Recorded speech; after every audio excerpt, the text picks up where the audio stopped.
Buenas tardes. Es martes de Ventana Política, aquí en su periódico digital Columnas de México.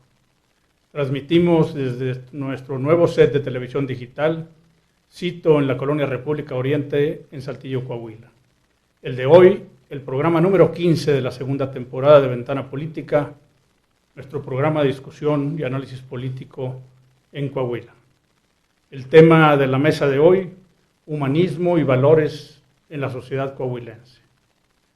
Para tratar el tema con nosotros aquí en la mesa, como invitado especial, el maestro Andrés Mendoza Salas. Bienvenido, Andrés. Gracias, señor.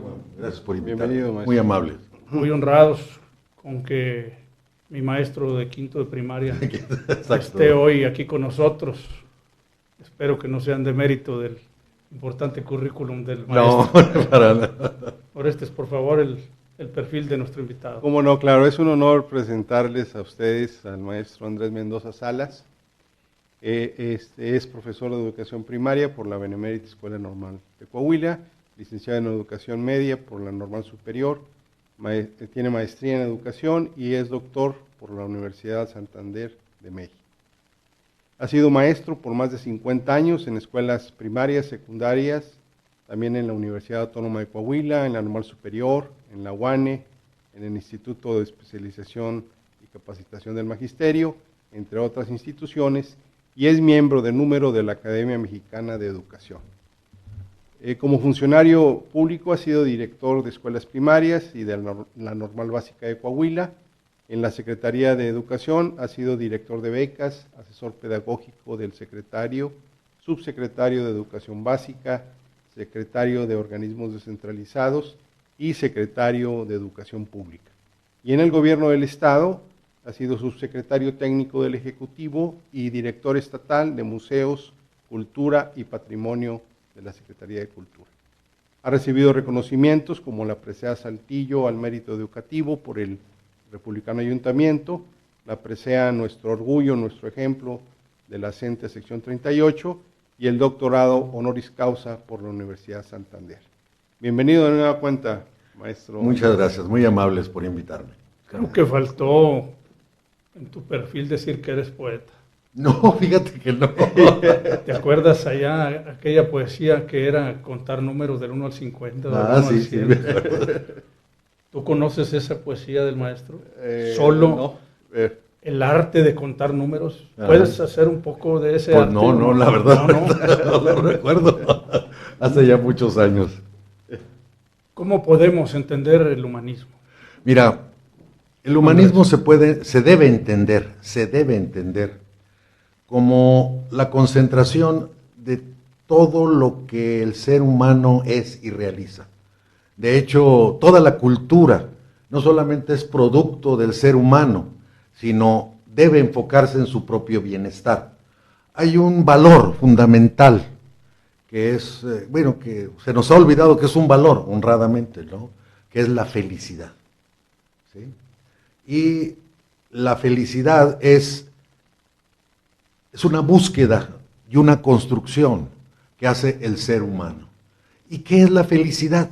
Pues no es necesariamente la sonrisa o la alegría o la fiesta, sino es tranquilidad del alma, haber logrado satisfactoriamente objetivos que sean positivos, no solamente para él, sino para los demás. Técnicamente es justicia social. ¿Y qué es justicia social? Pues es desarrollo humano. Lo que pasa es que los discursos políticos normalmente se oye muy padre decir estableceremos la justicia social, pero no saben que implica desarrollo humano. ¿Y qué es el desarrollo humano? Bueno, pues básicamente una vida larga y saludable, un empleo digno, una capacidad de autodeterminación y una educación de calidad. Toda esta conjunción que se logra a través de políticas gubernamentales, a través de que todos los seres humanos participemos en ella, eso es humanismo. Humanismo es creación del ser humano, para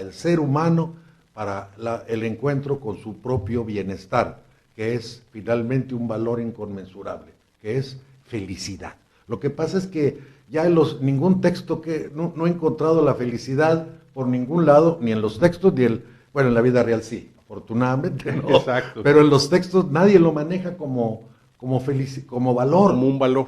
¿Por qué? Pues porque vivimos tantas tragedias, tantos problemas, que la verdad lo hemos desechado. Pero humanismo es concentrarnos en el bienestar del ser humano. La dignidad y los valores de cada persona pueden ser una definición moderna de humanismo. Sí, definitivamente. ¿Por qué? Porque los valores desde el momento en que se pensaron metafísicamente. Perdón, la expresión puede ocasionar un poquito de escozor. Nos referimos a todo lo que es producto del pensamiento del ser humano. Eso es metafísico. Vaya, metafísico no habla de un libro o de una mesa, habla de mis propios pensamientos, o sea, lo que está más allá de lo físico. Y así lo hemos creado. Todavía seguimos hablando del alma. Seguimos hablando ahora lo comparamos con la conciencia, con la reflexión, con el pensamiento. Esos son aspectos metafísicos. ¿Por qué? Simplemente porque el alma no se puede tocar, igual que la conciencia o el pensamiento. Son productos de todo un proceso de racionalización en el que juega un papel fundamental las emociones. Es lo que vamos a hablar en un momento más. Y en ese sentido, hablando precisamente de los valores, en la escuela, en nuestras generaciones, que aún existían las clases de filosofía, nos enseñaron los valores tradicionales, hablándonos de la verdad, el bien, la armonía o la estética y la justicia. En esta época, ¿qué ha sucedido con esos valores tradicionales? ¿Es difícil ejercerlos? ¿Es difícil imaginarnos en ellos? ¿O qué ha sucedido con esos valores tradicionales? Mira, en el siglo XIX se generó todo un proceso de industrialización en el mundo, ¿sí? Este proceso de industrialización incrementó los procesos de mejora de la ciencia, consecuentemente la tecnología. La idea era producir, ¿sí? Y ahí se generó la columna vertebral del siglo XX, y diría yo la del siglo XXI, la ciencia. No es que rechacemos la ciencia, sino que todo lo queremos ver a través de la ciencia. Eso se llama cientismo. Cuando exageramos, la ciencia es buena, ¿sí? El problema es ver todo a través de ello. Y de ahí, ¿por qué se fue perdiendo las clases de filosofía? ¿Sí? De hecho, en los institutos tecnológicos muchos daban filosofía, pero en realidad era lógica, ¿sí? Y una lógica aristotélica que ya había perdido vigencia desde la Edad Media. ¿De acuerdo? Entonces, la idea de que lo material es lo vital y es lo importante, lo que yo toco, lo que me da satisfacción, fue lo que empezó a originar este proceso. Einstein, que planteó la teoría de la relatividad en 1905, teniendo 25, 26 años, cuando trabajaba en una oficina de patentes en Berna, Suiza, plantea la relatividad especial y en el 15 plantea la relatividad general. Pasados los años, dijo, me he convertido en el rey Midas del escándalo. Todo lo que toco y digo es un escándalo. La gente me entendió mal. Dice, la relatividad del universo, que el espacio y el tiempo no son lineales como le había dicho Newton, sino se mueven, no hay absolutos en el universo. Lo entendieron mal y la gente creyó que entonces la conducta tendría que ser relativa. Consecuentemente, pues yo actúo como yo quiero y no le hago caso a los valores universales o de la sociedad o de mi época determinada, ¿no? Entonces él se quejaba mucho de eso. ¿Por qué? Porque era la época en que se acrecienta la idea del cientismo, de lo material, etcétera, ¿sí? Pero además, por esa época, prácticamente en 1905, Hugo von Hofmannsthal, un poeta austriaco, por cierto, muy amigo de Freud, ¿sí? Que también participó mucho en este proceso, ¿sí? Okay.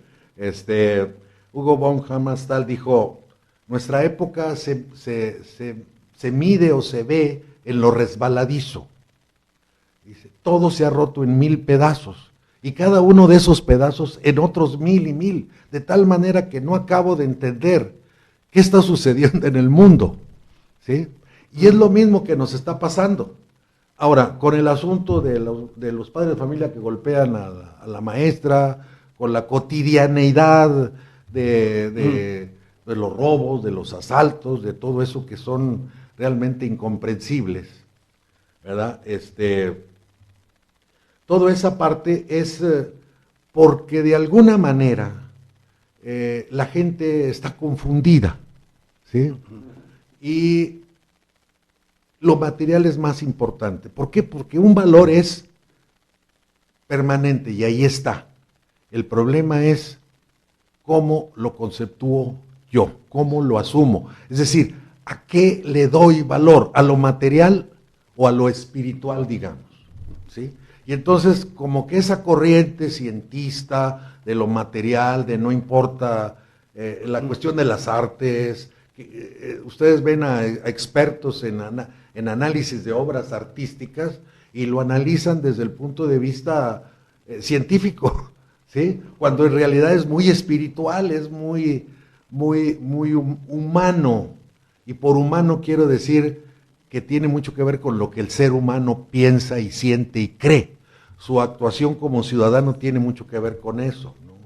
De tal manera que siento yo que esa columna vertebral de que rige la ciencia en el siglo XX y nos impactó a nosotros, pegó muy fuerte para olvidarnos de las cosas que realmente importan, que son la parte espiritual. Exactamente, tener esa situación. Bueno, valía la pena entonces diferenciar si hay valores del cuerpo o del espíritu, o de ambos. Un poco también la diferencia entre el valor como persona y los valores de la conducta humana, o los antivalores, o la ausencia de valores, que no son lo mismo. Me voy a adelantar para plantear los valores porque me suena interesante, ¿no? Yo, desde mi muy particular punto de vista, veo 5 valores, o principios, si lo quieren manejar así, ¿verdad? Es la verdad, la justicia, la belleza, la libertad y la felicidad.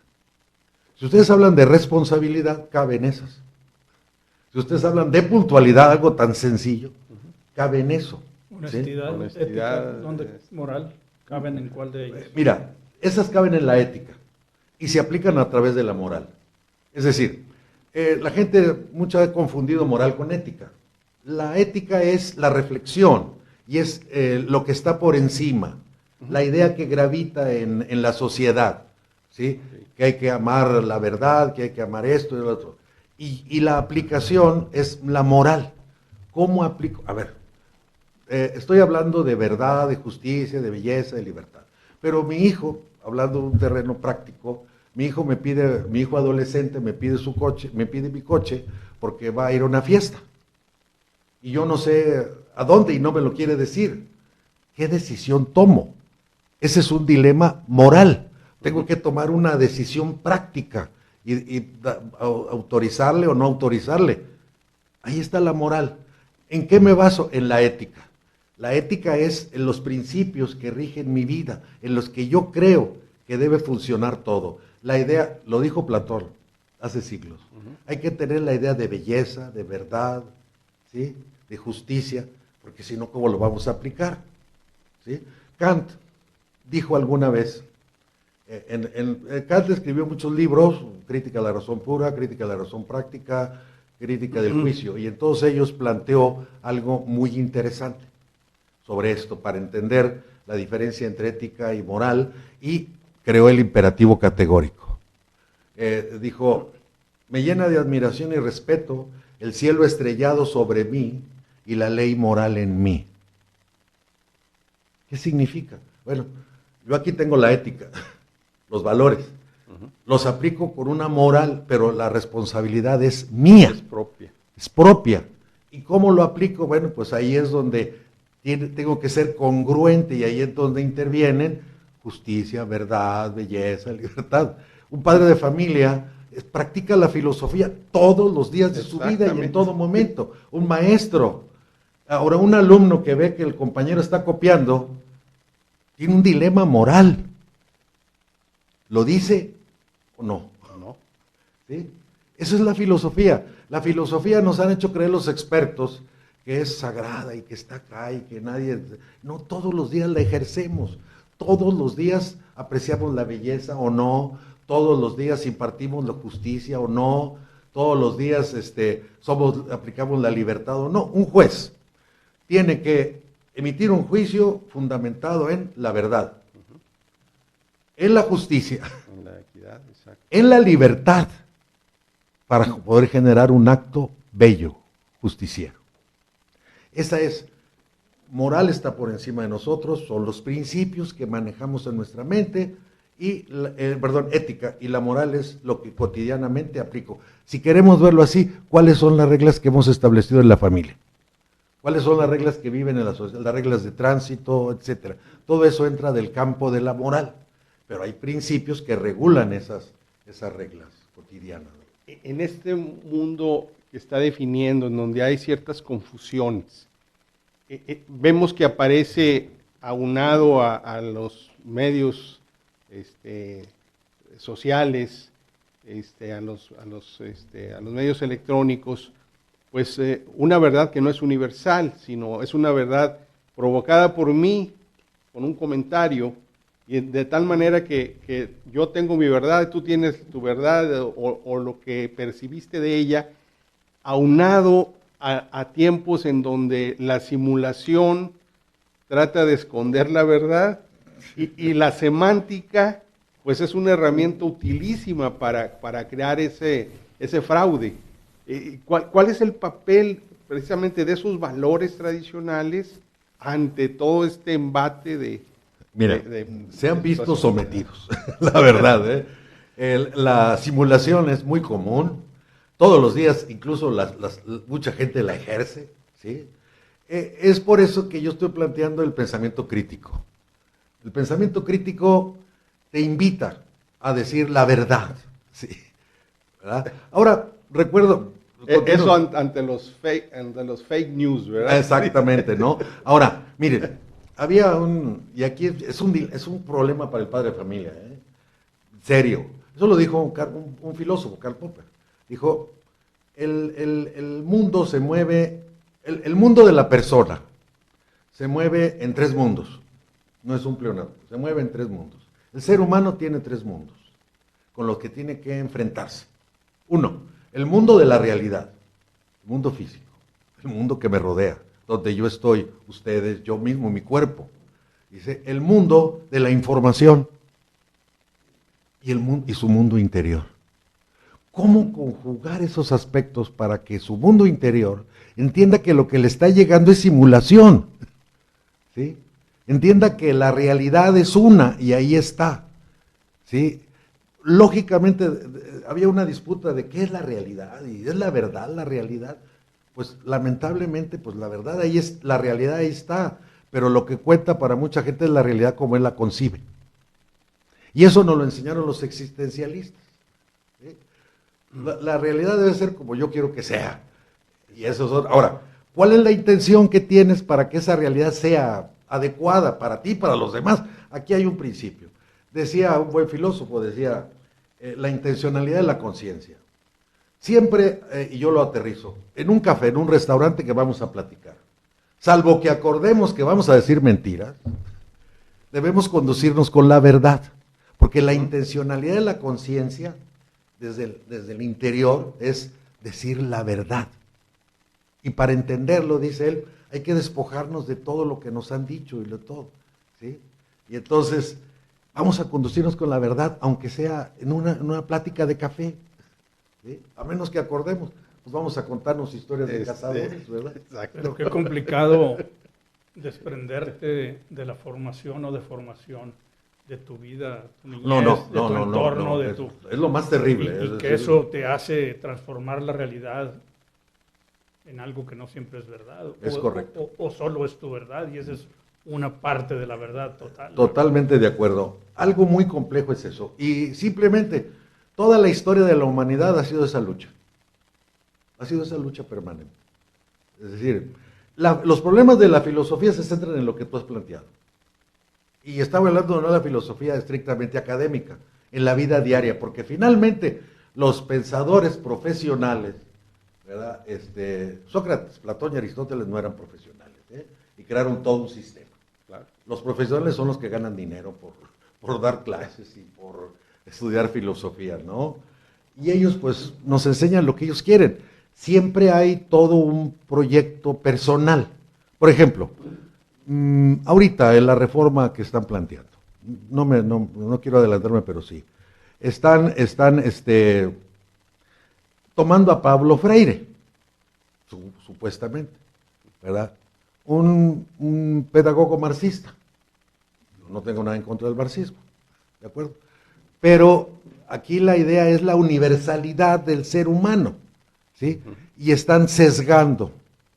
Miren, cuando la educación socialista en México, y esto tiene que ver con la realidad, en el 34, Lázaro Cárdenas no quería la educación socialista, se la endilgaron, punto, ¿verdad? Porque cuando él entra ya estaba aprobado todo el decreto, todo el artículo 3º. Era un error desde mi punto de vista, porque ¿cómo le vas a enseñar al niño nada más una tendencia? Y es porque va a caer en eso, ¿sí? Y viene Jaime Torres Bodet y dice, esperen, calmados, ¿verdad? Vamos a buscar que sea el pensamiento universal. Y finalmente el alumno en su momento va a tener que tomar una decisión. Lo complejo de todo esto es cómo revertir todo el bagaje cultural que traemos, porque es religioso, ¿eh? Miren, cuando se hace la ilustración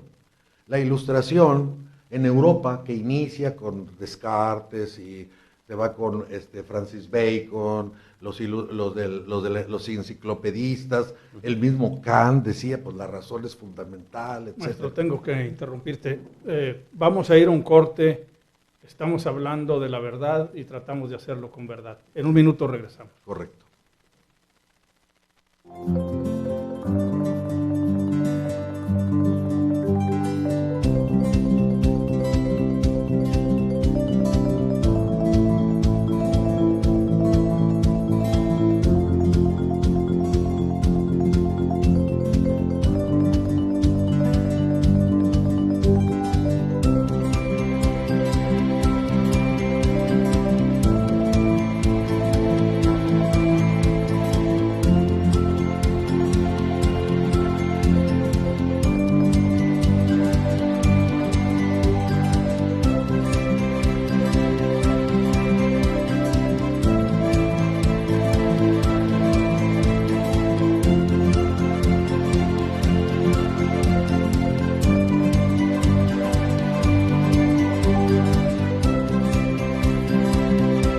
Estamos en Ventana Política, hablamos de los valores de antaño o tradicionales, si son letra muerta.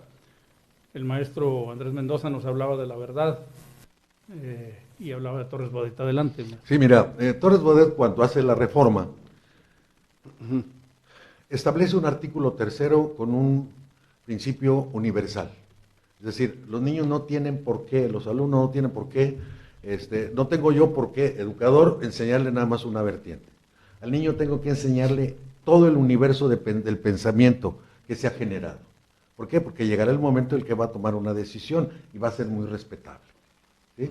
Y planteabas tú la dificultad de eliminar todo el bagaje cultural que traemos. Es prácticamente muy difícil, complicadísimo, ¿no?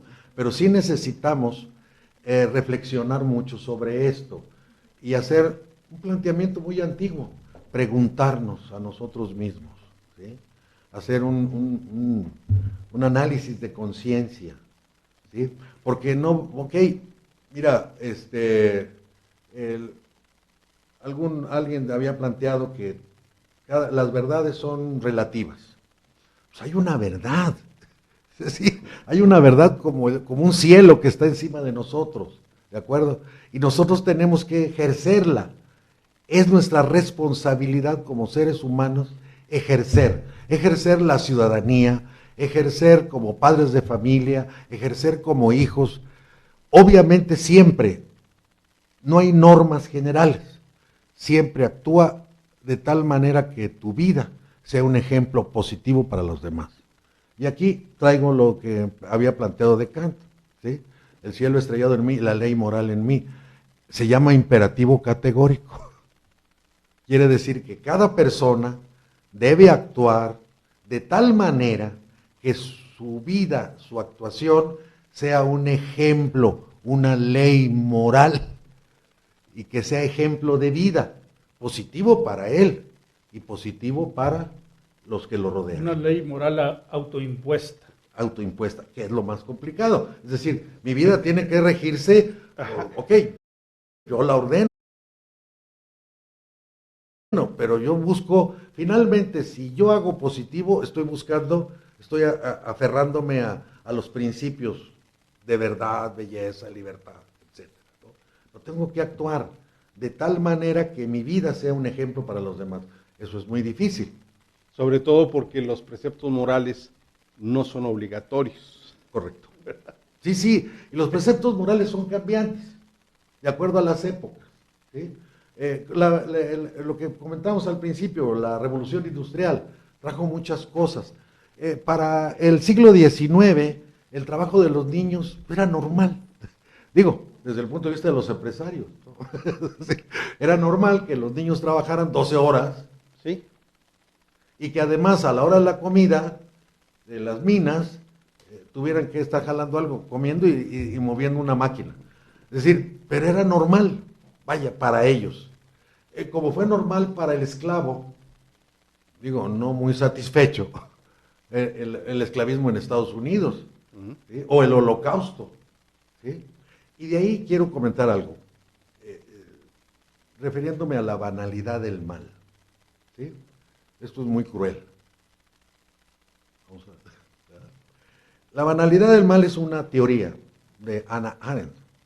Hannah Arendt, una filósofa alemana que fue discípula de Martin Heidegger y que era judía. Se viene el Holocausto, los nazis la persiguen, huye a Francia. En Francia organiza brigadas para ayudar a los judíos a que pudieran salir de Alemania, la capturan, la encarcelan y logra escapar y se viene a Estados Unidos. Se hace muy famosa porque es una extraordinaria filósofa de la política, pero también filósofa de la vida cotidiana, ¿no? Y entonces, en 1960, ella vivía en Estados Unidos, se entera de que habían logrado la Mossad, que era la policía especial que fundó el Estado de Israel para la captura de los criminales nazis. Lograron ubicar a Adolfo Eichmann, uno de los peores criminales del nazismo, en Argentina. Logran secuestrarlo porque pues, no había posibilidad de capacidad de extradición. Lo juzgan en Jerusalén y ella le pide al periódico New Yorker acudir para ver el juicio. Se va, le autorizan, que mejor mandar a alguien con esa preparación, ¿verdad? Va y regresa y escribe sobre el totalitarismo, el origen del totalitarismo. Pero dentro de él está hablando de la banalidad del mal. Dice, y fue muy criticada, dice, cuando yo fui al juicio pensé encontrarme con un monstruo, Adolfo Eichmann, y me encontré con un ser humano que no era humano. Era un ser sin personalidad, no era una persona. Persona viene del griego personare, eran los actores griegos en los escenarios que hablaban y hacían sonar su voz. Para los griegos, una persona que hablaba en el ágora, proponía, era una persona porque se involucraba en los asuntos de la comunidad. De ahí viene el término persona, que hace escuchar su voz. Dice, entonces no era una persona, era un hombre mediocre, si lo vemos así. Dice, era un burócrata que actuó sin conciencia, no era un monstruo, es la banalidad del mal. No me importa, no hay opciones. Él decía, yo acataba órdenes. Por eso, entonces si tu conciencia, caray, porque te lo ordena, o porque alguien, si no lo hago yo, alguien lo tiene que hacer, entonces lo voy a hacer yo, y tu conciencia, y tu reflexión. Qué cómodo, ¿verdad? Pues sí, muy cómodo, por eso dice, no era un monstruo, era alguien que no era una persona. La antipersona. Nada. Y fue muy criticada por eso. Dice, ¿qué quiere decir esto? Pues que cualquiera puede hacer el mal. Exacto. ¿Sí? A veces, por desidia, como ustedes lo plantean, porque no me importa. Es decir, hay cosas que importan. Y las cosas que importan tienen que ver con los valores. La felicidad es importante. Es la paz del alma. ¿Sí? La belleza es importante, carajo. ¿Sí? Es una trampa, maestro Andrés Mendoza Salas, es una trampa el valor que le damos a las cosas, Sí. o el que no le damos. Mira, los de desarrollo humano te plantean una fórmula. Dicen, a ver, observa, y me parece muy sensata, observa lo que está a tu lado. ¿Qué ves? Una mesa, ok. Ves tu celular, ves tu reloj, ves esto, ves un cuadro que te costó tanto, ves una vitrina hermosa. ¿Todo eso te lo vas a llevar? No. ¿Es valioso? Pues es transitorio. ¿Qué es lo más valioso de tu vida? Pues a lo que tú le das valor, eso es lo valioso. Exacto. ¿Y a qué debes darle valor? Pues a los objetos materiales no, porque simplemente te cuestan monetariamente hablando, ¿sí? ¿Verdad? Lo más importante es qué valor le das a tu propia vida y a lo de tus hijos y a los que te rodean. Oppenheimer, ahora que está de moda la película, ¿sí? Acabó destruido moralmente. Pero no porque el macartismo lo haya acusado de cuestiones de vínculos con el comunismo. No. A él lo catalogaron como el destructor de la humanidad. A pesar de que le daban premios, estímulos. Y dice, no, a mí lo que me duele es lo que hice. Es decir, crear la bomba. Atómica. Uno de los colaboradores de él, un físico que yo aprecio muchísimo, que murió, extraordinario. Él trabajó con Einstein, David Bohm. Y Einstein dijo de él, es el único que puede entender la teoría de la relatividad y es el único que la puede hacer avanzar. Y la hizo avanzar. Y entonces hizo un tratado sobre la totalidad y el orden implicado. No voy a hablar de física. Es la totalidad y el orden implicado en el universo. Pero luego conoció a Krishnamurti, G.D. Krishnamurti, un filósofo hindú, y los dos empezaron a dialogar sobre la espiritualidad y el vínculo con la realidad. ¿Sí? Finalmente, Oppenheimer se arrepintió de eso, vivió atormentado toda su vida. Trabajó también David Bohm un tiempo ahí haciendo operaciones matemáticas y se retiró David Bohm porque entendió la magnitud de lo que iba a pasar y se dedicó a la espiritualidad David Bohm, siguiendo con su parte física. Ahora, ¿qué aportación hizo David Bohm? Pues hizo la aportación de que el universo es un todo unificado, ¿sí? Y luego se juntó con Karl Pribram, que decía el cerebro es holográfico. Entonces, el universo es holográfico, el cerebro es holográfico, todo está conectado, entonces, ¿por qué no se conectan los dos? ¿Ya? Entonces, la realidad es dinámica. ¿Por qué nosotros no somos dinámicos y somos parte del universo? Somos holográficos. Y ahorita hablo de los tres ojos del conocimiento. En esa idea, perdón, destacar, premiar a unos, olvidar a otros, Es un acto perverso, Sí, humano o peor de los directores, de los líderes, de los jefes. sí, totalmente. Mira, yo por ejemplo veo imágenes de Oppenheimer, siempre me llamó la atención Oppenheimer, Einstein también, ¿eh? Einstein vivió no tan una tormenta porque él no llegó a ese nivel, pero en la teoría de la relatividad, la física cuántica, ya estaba con Bohr, etcétera. Entonces sabía Einstein, él buscaba la teoría unificada que nunca la logró, ¿sí? Y se dio cuenta de lo que implicaba en la partícula de los átomos, etcétera, ¿no? Y por eso siempre estuvieron buscando algo que subsanara todo ese mal proceso, ¿no? ¿Sí?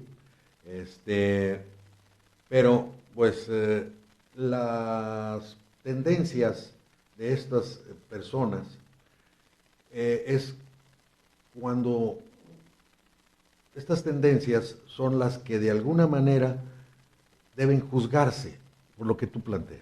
Por ejemplo, juzgaron a Oppenheimer como el destructor de la humanidad. ¿Y el presidente que dio la orden? Exacto. ¿Sí? Y El periodista que ocultó la información y todo, el piloto. El piloto, es una cadena de, Es una cadena. de, Ahora, de desvíos o de vías. no lo exculpo, ¿me entiendes? Pero porque pues si no caeríamos en lo mismo de Eichmann, ¿no? Es decir, hizo lo que le ordenaron, pues también lo tendríamos que juzgar por eso, ¿de acuerdo? Pero, ¿por qué la bomba atómica en ese momento en Hiroshima y Nagasaki? Si ya el imperio japonés ya estaba semidestruido. No era buscar que se rindiera Japón. Desde mi punto de vista era demostrarle a Rusia que era tan poderoso, que podía ser más poderoso que él. Porque ya iniciaba la Guerra Fría.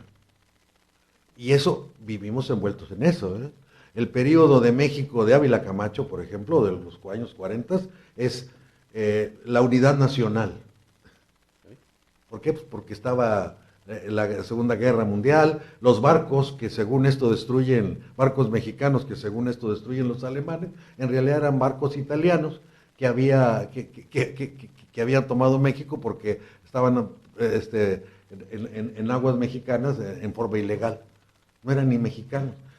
Lo hicimos porque pues, ordenó Estados Unidos, vaya, ¿sí? Entonces, eso es lo que tú dices. Finalmente, ¿a quién se castiga? ¿Verdad? Y a quién se le brindan los honores. ¿Sí? Por ejemplo, Einstein plantea la teoría de la relatividad. ¿Quién la demuestra? ¿Sí? Arthur Eddington, de la Sociedad Astronómica de Londres. Él demostró la teoría de la relatividad con un eclipse de sol en las Islas Príncipe en 1919. Ahí los dos lograron el premio Nobel. Uno por plantearla y otro por descubrirla. Por comprobarla. Experimentarla. Pero al final de cuentas, pues, ¿quién se acuerda de Arthur Eddington? No los que nos pasamos la noche leyendo, ¿verdad? Exacto. Retomando el tema de los valores y hablando de una actualidad, Ajá. decía Alvin Toffler en El cambio de poder que en la humanidad ha desarrollado la ciencia al máximo, pero que tiene un tope, que son los dilemas morales. Ajá. Y él ponía el ejemplo de la clonación, ¿verdad? Que iba a ser un límite para el ser humano de ya no le muevas, ¿verdad? Y en un mundo en donde ahora existe ya una diversidad o multiplicación de géneros, en donde hay múltiples intereses económicos que influyen en la conducta y el comportamiento de sociedades enteras, y en un mundo en donde existe un verdadero caos ideológico. Correcto. ¿Cuál es el papel de los valores? ¿Existen otros? Los fuimos haciendo más prácticos y acomodándolos, o ya de plano, pues cada quien toma como propios algunos valores y existen en Yo forma quisiera relativa. que nos permitieran ir un segundo corte y que se quede Es bueno. el velo de la respuesta. Maestro. En un minuto regresamos.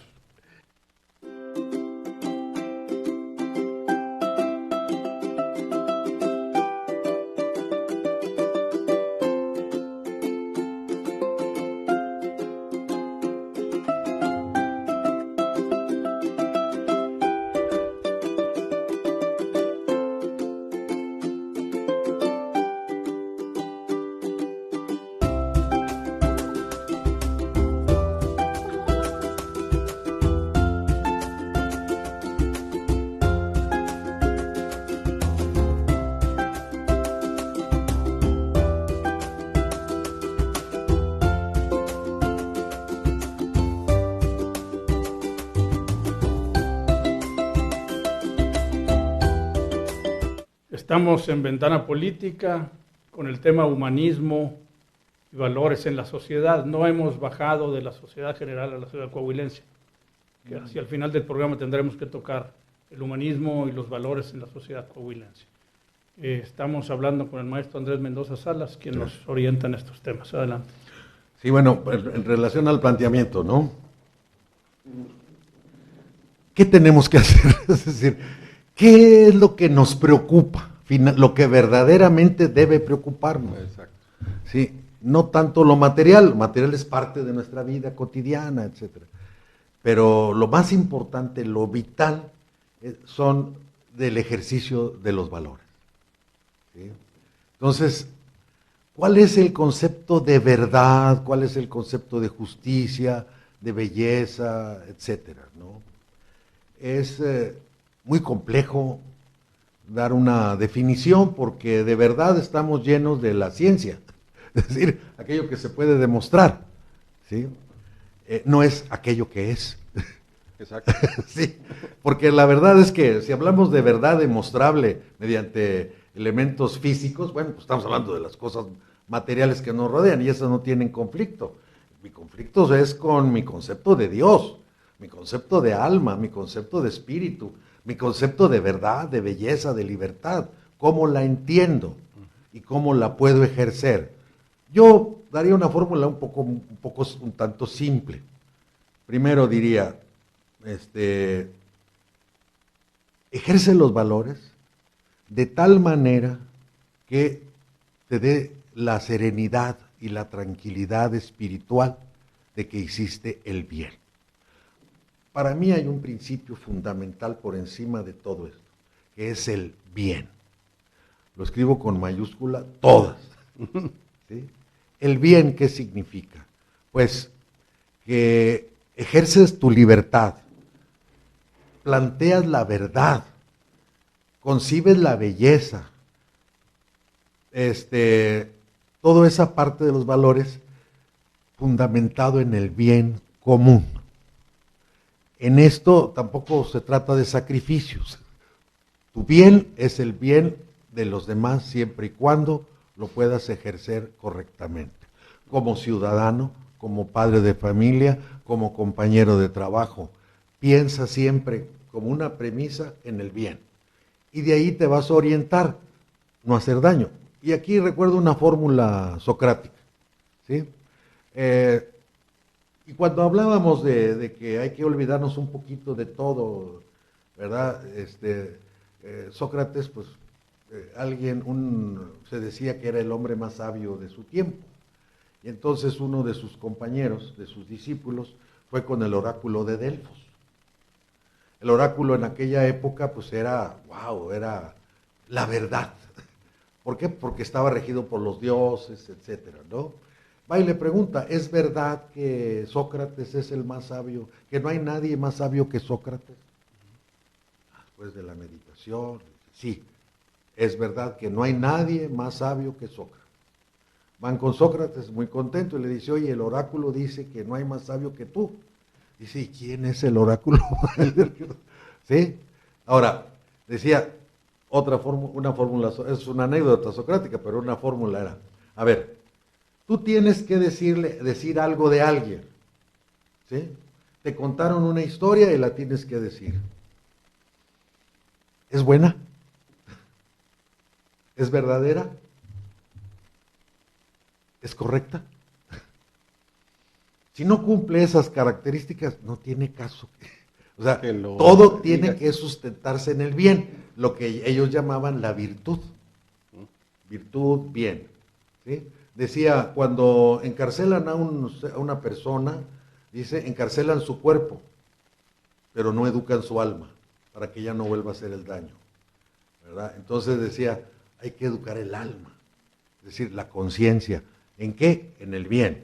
Y esa es una regencia. Ahora, lógicamente cada persona lo va a ejercer de acuerdo a cómo él lo concibe, o como se lo han enseñado, ¿sí? Pero tiene que preguntarse realmente si lo que le han enseñado es valioso o no, porque hay cosas que no son valiosas. ¿Cómo explicar la belleza? La belleza que es... la tenemos ligada cómo se ve alguien o algo, pero no todo es eso. Exactamente, simplemente, mira, el concepto de belleza que hemos manejado, que se manejó durante muchos siglos, fue el concepto de la armonía. Y de repente, en la Feria Mundial de París, en 1900, se aparece un muchacho de 18 años con una pintura diferente a todo lo que se había escrito, a todo lo que se había pintado. Era Pablo Picasso. Ah, y por cierto, el que se encargó del pabellón español en la Feria Mundial fue justamente el que hizo las pinturas del Ateneo Fuente y de la Escuela Coahuila. Pero si yo estoy produciendo justicia, si yo soy generando honestidad porque soy honesto, estoy produciendo belleza. Sí, es que los Es actos otra- pueden es ser otra bellos. cosa, claro. Mira, normalmente la belleza se entiende estéticamente, la entendemos como un cuadro, una pintura, una persona, etcétera. Pero también hay actos bellos. El ejercicio de la verdad genera un acto bello. El ejercicio de la justicia genera un acto bello, hermoso. La generosidad, Todo eso son actos bellos. Lo que pasa es que nos hemos encerrado nada más en la parte En una de la belleza de la conceptualización objetiva. pintura. Exactamente, ¿no? Por ese cientismo del que les hablaba. ¿Sí? Como que estamos llenos y de ahí fueron desapareciendo todas las materias humanísticas, porque sí ha habido eso, ¿sí? Y ahora pues está peor. Precisamente en ese contexto de la educación hacia el humanismo, ¿serían los tiempos actuales propensos a crear un concepto como el que estableció Ikram Antaki en su Manual del Ciudadano Contemporáneo? Ajá. ¿Verdad? En donde decía que el civismo es una virtud privada de utilidad pública, por ejemplo, Sí. como un manual de comportamiento dentro de los valores. Ese sería un esquema que pudiera hacernos mejores ciudadanos, mejores seres humanos. Sí, definitivo. Necesitamos la cercanía de conceptos, aunque suene raro, ¿no? Sí, pero necesitamos normas, reglas que nos indiquen hacia dónde vamos, ¿sí? Necesitamos esas pistas que nos ayuden, y me refiero en general, y ahora en la sociedad coahuilense, en cualquier sociedad, ¿sí? Es común. Sí necesitamos esas pistas. Y por cierto, recomiendo mucho Ikram Antaki. Hay otro libro que recomiendo, que es terrible, y que vale la pena leer porque se llama El pueblo que no quería crecer. El pueblo que no quería crecer. Manuel de Ciudadano, pues es maravilloso, pero El banquete también es maravilloso. En fin, tengo todas las lecciones de Ikram Antaki, las que daba en la UNAM, que las compré, olvídense, maravilloso. Lo vamos a consultar. Una propuesta como educador Perfecto. para el fortalecimiento de los valores. Mira, primero, hablaba yo un poco de la educación holística, ¿sí? Esto es decir, de David Bohm, de Carl Prim, donde hablan de que el cerebro, Carl Prim, es un holograma, es decir, donde todo está conectado, y de David Bohm, que decía el universo es un holograma. Entonces se preguntaba David Bohm, ¿por qué no nos conectamos con el universo? Conectarse con el universo no significa nada más entender cómo son las piedras, cómo es la física, sino además entender a los demás. Esto se llama cosmopolitismo ético. El cosmopolitismo es, a ver, ¿qué me une, qué me relaciona con una persona que vive en África? Con una persona que vive en Alemania, con una persona que vive en General Cepeda, en Arteaga, en el mundo. La humanidad. Somos seres humanos, de distinto color, de distinta lengua, pero ese cosmopolitismo me debe quedar claro a mí. Somos seres humanos, compartimos la humanidad y consecuentemente tendremos que buscar la mejor forma de entendernos y colaborar, ¿sí? Y esa es la fórmula mágica que nos puede ayudar, ¿sí? Ahora, educativamente, yo hablaría de la educación holística, ¿sí? Esto puede ser aplicable en un salón, de veras, ¿sí? Fuera de reformas y cosas por el estilo, con una metodología apropiada. el entendimiento entre los niños, la visión universal de ellos, ¿sí? Pero aquí agregaría los 3 ojos del conocimiento para no dejarlo nada más en el aire, ¿no? ¿A qué se deben los 3 ojos del conocimiento? ¿Cómo surgió? Esto surgió en la Edad Media, y se fue olvidando y luego regresa ahora con Ken Wilber, ¿verdad? La vida del espíritu y cosas por el estilo, ¿no? Pero no hablamos de transmigración de alma ni nada por el estilo, ¿no? Hablamos de ver al ser humano como una unidad en sí mismo y de que él conciba a todos los humanos como una unidad, que están íntimamente conectados, ¿sí? ¿A través de qué? Pues a través de los valores, ¿sí? Si son valores comunes, los hacemos comunes. No hay una forma de amarrarlos a todos.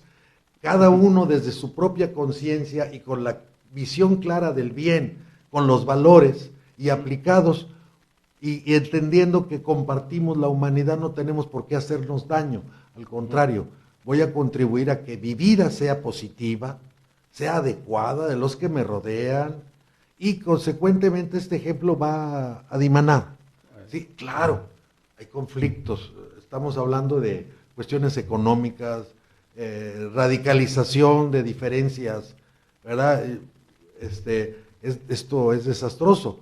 Eso hace que la gente se olvide de lo sustantivo por resolver lo que le interesa. Ajá, claro. Alguien me decía, ¿por qué no obligar? Los niños deben tener libros, por eso.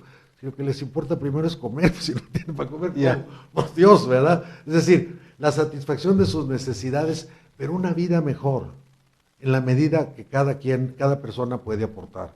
El humanismo no es más que eso, es decir, considerar que compartimos una humanidad y que tenemos que ser solidarios. Esto no es fácil. La vida es complicada. Más bien, los seres humanos la hemos hecho complicada, con políticas muy divergentes, ¿sí? Platicaba la mañana con unos amigos sobre la revolución cultural de Mao, ¿sí? Que no servía para nada. Finalmente era para ensalzar la figura de Mao. Se deshacen de eso, de esa revolución cultural en donde había unos cuantos libritos y nada más las matemáticas servían para la agricultura y era adoración de Mao. Tengo el libro rojo, es decir, en fin. La ley moral, maestro, la ley moral individual, cuando tiene que ver con la actividad humana, cuando se monetiza o se politiza esa actividad, ¿hace que se diluyan o se extravíen los valores? Sí, totalmente. ¿Los podemos ver en la actualidad? Sí, se puede ver. ¿En el mundo, en México, en Coahuila? Totalmente. ¿En Saltillo? Las políticas que se generen a partir de... La política, curiosamente, es parte de la filosofía. Y en esencia, la política, como parte de la filosofía, tiene que ver con los valores, tiene que ver común, ¿verdad? con las finalidades, porque se trata de mi vida en sociedad. Ahora, soy un político, bueno, a ver, ¿ejerzo algún cargo? ¿Sí? Entonces, ¿qué hago? Bueno, pues, dicto políticas de acuerdo a lo que me aconsejan o lo que yo quiero, y esas políticas pueden dañar. Política es forma de hacer las cosas, en esencia. Entonces, las formas de hacer las cosas, llámese políticas, pueden ser benéficas o pueden ser negativas. Y Hitler, en su tiempo, ¿verdad? Había libros de texto para niños, empezaron a hacer Goebbels, libros de texto donde decían, amo a mi madre, amo a mi padre, pero amo más a Adolfito, que es más que mi padre y mi madre. Eso es terrible, ¿sí? Cuba, ¿cómo está? Ahora, llega un momento en que la gente, pues, se acomoda, simula que se acomoda, o se resigna. O pierde la capacidad de asombro. Exactamente. Yo me pregunto siempre, ¿por qué los judíos no se rebelaron? Lo hicieron, pero fueron masacrados. ¿Sí? Cuba, por ejemplo, se ha hablado mucho de Lenin, y que Lenin, él hizo la revolución cubana, perdón, la revolución rusa, pero en realidad él no depuso al zar. El zar ya se había depuesto, ya lo habían depuesto las mujeres en un mitin, y a Lenin lo invitan, estaba en Alemania y le pagan para que vaya a desestabilizar. ¿Sí? Nos quedan 5 minutos de programa, se nos ha ido el tiempo yo creo que con mucha utilidad. ¿Cómo concretar todo esto que se ha hablado hoy en el humanismo y los valores para la sociedad mexicana y coahuilense en particular? Correcto. Sobre todo para rescatarlos, fortalecerlos y en algunos casos, cuando menos, practicarlos. Bien, hago un resumen. Primero, nosotros, todos los seres humanos, cualquier persona, ejerce la filosofía. Porque la filosofía son las decisiones que todos los días tomamos sobre los valores. Dice llanamente. ¿Cuáles son los valores que yo propongo? Vaya, y que bueno, pues si hablan de responsabilidad, que de puntualidad o de honestidad, no hay problema. Todos ellos caben en los 5 que propongo. Verdad, justicia, belleza, libertad, pero sobre todo felicidad. El ejercicio de los valores se puede hacer siempre y cuando tengamos una idea clara del bien, que es una virtud. Esa es la virtud que los seres humanos debemos tener. ¿Cómo la podemos aplicar? ¿Cuál será nuestra guía esencial? El bien. Si yo ejerzo mis valores pensando en que estoy haciendo el bien para mí y para los demás, entonces voy en la ruta correcta. ¿De acuerdo? Ahora bien, ¿qué proponemos? Bueno, pues proponemos que piensen que todos compartimos una humanidad y todos tenemos derecho a ser reconocidos por ello, y que todos tenemos derecho no solamente a ser reconocidos, sino respetados, queridos, si se quiere, y comprendidos por todos. El humanismo es la enorme capacidad que tiene el ser humano de pensar con el ojo del cuerpo, con el ojo de la razón y con su contemplación. Y ahí cabe ¿qué? Ahí cabe su idea de Dios, su idea de bien, su idea de alma, de espíritu, de verdad, ahí cabe toda esa parte que todos los seres humanos de Saltillo, Ramos Arizpe, Alemania, Francia, tenemos. ¿Sí? Y tenemos diferentes visiones porque es diferente nuestra historia. ¿Sí? El aparato, nuestro cerebro, nuestro sistema neurológico es el mismo de la Edad Media y de ahora. La única es que los estímulos son diferentes.